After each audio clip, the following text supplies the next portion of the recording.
Привет, с вами Николай, и вы смотрите видео с канала Полезное ТВ. В этом видео расскажу вам о очень важной подкормке огурцов, потому что вы часто задаете вопросы в комментариях о том, что же с моими огурчиками. Завязи желтеют и опадают, что огурчики не вызревают. Также листья мелкие, желтые, с желтой окантовкой. Что же происходит? Посмотрите сразу на мои огурцы. Вы видите, что лист крупный, лист зеленый, нет никаких признаков нехватки питания. А в основном о какой-либо нехватке питания сигнализирует именно лист, и нужно срочно принимать меры. Вкратце расскажу для новых подписчиков, чем я в этом году подкармливал огурцы.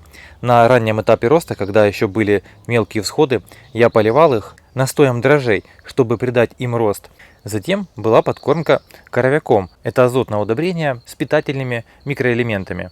Затем от болезней для лучшего усваивания этих же микроэлементов из почвы я подкармливал молоком. Все эти видео есть у меня на канале, обязательно их посмотрите. Также добавлю их здесь в правом верхнем углу в подсказке. Ну а теперь, когда огурцы уже в такой фазе, смотрите, уже пошло полноценное плодоношение, вот этот огурчик уже вызрел, он 10 сантиметров, и его нужно удалять. Кстати, покажу, как снимаются правильно огурцы. Берете огурец и большим пальцем давите в сторону. Вот так правильно снимать огурчики, чтобы не вредить кусту.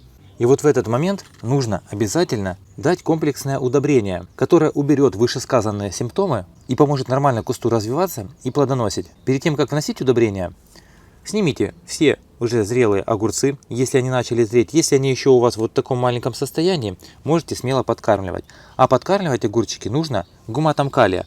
Можно использовать как сухой гумат калия, который продается в порошке, а также жидкий. Я уже неоднократно вам показывал у себя на канале применение данного удобрения. Зарекомендовало оно себя отлично. Причем применять его можно на всех огородных культурах. Оно, во-первых, богато на гуминовые и фульвовые кислоты. Также в гумате калия присутствует много микроэлементов, такие как магний, бор, калий, кальций, различные витамины. Все это нужно огурцу, когда он вступает в плодоношение, так как вынос питания идет огромный. И чтобы все завязи, которые у вас появились, не желтели, не отваливались, подкормку делаем эту обязательно.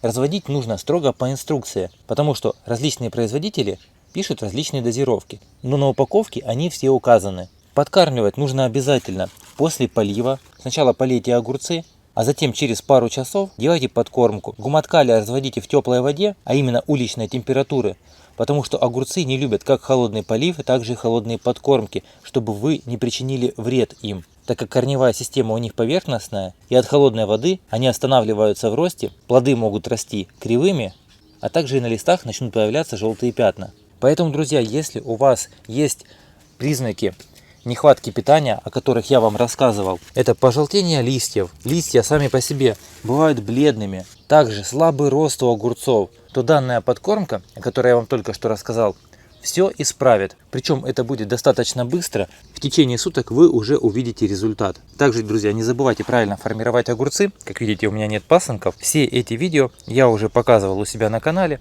Обязательно заходите и посмотрите. Я вам желаю крепкого здоровья и больших урожаев. До встречи в новых видео. Пока!